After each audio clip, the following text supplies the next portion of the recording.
qu'il continue sur sa lancée-là, parce que de toute façon, c'est pas sa personne qui a été sanctionnée, c'est la diplomatie de son pays qui a été sanctionnée. Voilà. Kon Sénégal moom moo ñàkk au-delà de. Voilà, on n'a pas fait ce qu'on devait faire. De Amadou Hott. Voilà. Alors justement maa ngi gis benn postu Aïssata Tall Sall muy jaale l'ambassadeur Papa Louis Fall, diplomate de carrière bu servi Sénégal ci ay postes yu bëri, occupé woon de grandes responsabilités. Donc moo génn àdduna ñu koy jaale, puisqu'on parle de diplomatie. Donc ñu koy jaale justement ay mbokkam yëpp di ko jaale Sénégal. Alors sànq wax nga justement ci jihadistes yi, terroristes yi nga xam ne ñoo nekk ci réew yi ñu wër yëpp pratiquement.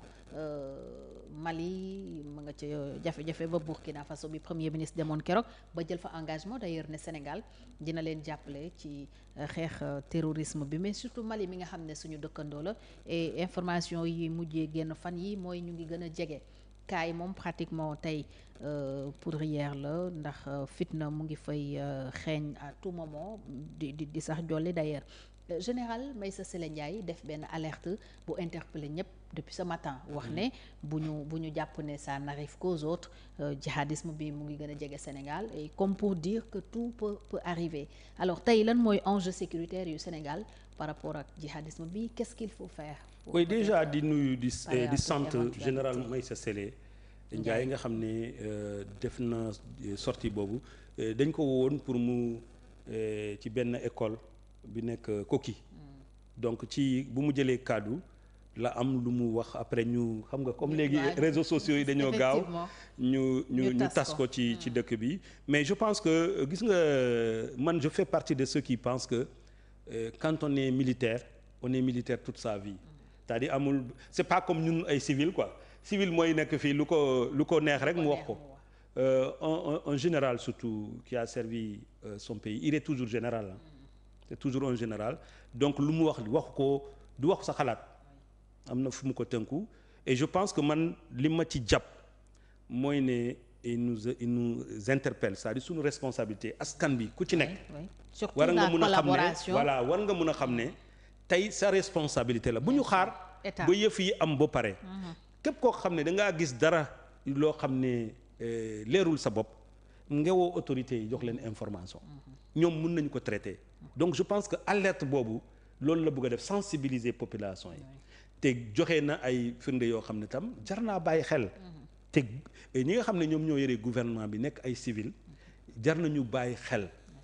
Parce que ñii ils ne parlent jamais, du ñu wax seen, ils ne savent pas li nekk seen njariñ, seen njariñ boobu xamuñu ko. Un militaire ne sait pas c'est quoi l'intérêt personnel. Boo koy rendi sax mun nga ko rendi, mais c'est quelqu'un boo xam ne c'est toujours l'État, c'est toujours un patriote.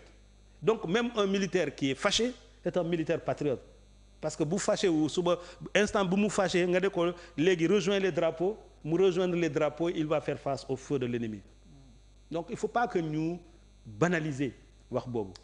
Et c'est quelque chose boo xam ne ça nous parle tous, ñi nga xam ne ñoom ñoo yore gouvernement bi, pour ñu gën a yokk moyens et forces de sécurité yi, ñu gën may nopp ci li ñu leen wax. Et deuxièmement également population bi, askan bi ci boppam ñu xool bu baax joxe information yu ñu jot am, lépp loo xam ne leerul seen kanam ñu mun a informer les autorités, comme ça les autorités prennent les choses. Et puis de toute façon pour man soxna Fatou, man j'ai pas peur d'affronter ça. C'est-à-dire que notre peuple aussi, sunu askan bi, il faut que ñu xam ne ñun à un moment donné il faut que ñu xeex. Maintenant li ma regretter man, c'est que ñi nga xam ne ñoom ñoo yoree nguur gi war ñu engagé ci ay xeex, affaire yi leerul seen bopp. Parce que nit tam du xeex ci lu mu xamul. Donc suñu xamee lu tax ñu war a xeex, tey bu ñu nee par exemple ñun on décide de ne plus être avec la France, suñu intérêt yi la ñu défendre, su booba si les gens nous song ñu xeex leen ñu xeex. Parce que aussi nag mënuñu wax dans un pays nga dëkk ci àdduna nga ne yow doo am guerre, doo am conflit, doo xeex. Man de loolu xaw ma ko. États-Unis seen bopp xeex nañu, ñoom nañu toog guerre bu nekk ay beneen dëkk la, du nekk seen dëkk, mais gis nañu fa 11 septembre. Bu 11 septembre amee américains yi ku ci nekk da ngaa jëngu, am na ñoo xam ne ci la ñu décidé bàyyi université dem nekk armée pour xeex le terrorisme. Donc ça veut dire que quelque part aussi il faut qu'on arrête yéen pour ci tànge yi ñu war a dugal ci population bi.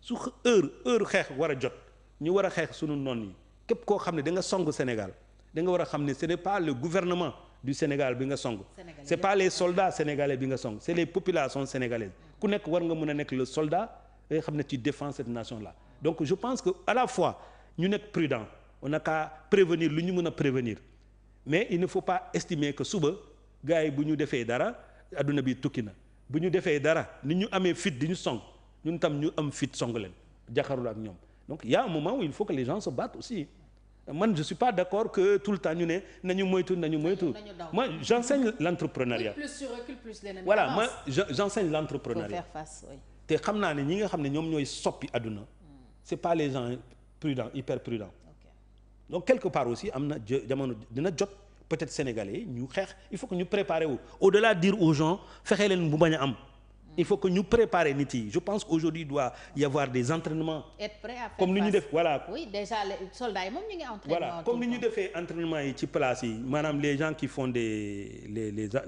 trucs en salle là simulation oui on doit aujourd'hui donner les moyens à l'armée mu créer ay groupe des endroits dans la ville les gens def ay entraînement qu'est-ce qui se passe su amee lii il faut se préparer parce que de toute façon Afrique mënutul toog fii di nangu ñuy ñëw jël sunu alal di bàyyi sunu askan bi ci lorange ci tiis ñu waruñu continuer di def loolu donc si maintenant après il faut que ñu xeex mais on n'a qu'à se battre c'est l'heure de se battre qui va arriver mais pour ça aussi c'est la responsabilité dañuy nekk ci pouvoir bi pour ñu xam ne y a des combats importants am na xeex yu mag a mag yi ñu xaar loolu war ñu bàyyi suñu bopp ñu distraire ay di jël ay chroniqueurs di leen tëj kaso di jël ay journalistes di leen tëj seen ay organes de presse yooyu c'est des petits combats les grands combats aujourd'hui c'est les combats yoo xam ne ça doit être des combats de dignité lii faydal réew mi lii dëgëral suñu démocratie lii dundal dund gi ak lépp loo xam ne dina tax xëy am ci réew mi pour ndaw yi donc loolu mooy nekk war na nekk suñu xeex te loolu su fekkee loolu la ñu war a def ñun ñëpp war nañu mën a d'accord xeex ak suñu gouvernement la main dans la main avec les forces de sécurité pour faire face à toutes les menaces qui peuvent se présenter. alors premier ministre joxe na benn information boo xam ne aussi mënuñu ci bañ a wax ma bëgg ci am sa jàngat nee na am nañu 150 milliards yoo xam ne mi ngi tukkee ci renégociation contrat marché public yi maanaam ci réew mi li état digaale woon ak ñeneen tëggaat nañu ko xoolaat ko ba 150 milliards génn ci est-ce que pour yow loolu lu baax la di doxalee noonu mooy toujours dans le cadre de la renégociation des contrats ñu waxoon ne dinañu ko amal. gëwuma waxu premier ministre boobu. na indi ay firnde. il n'a qu'à nous donner des éléments man gëwuma ko. xam nga lu tax gëwuma ko. benn bi képp koo xam ne da ngaa def surfacturation délit la. da nga war a dem kaso. donc lu tax deful loolu. deuxièmement dafa am ñaari type de marché am na marché gré à gré. su fekkee marché gré à gré la mun nañu wax surfacturation mais su fekkee marché appel d'offre la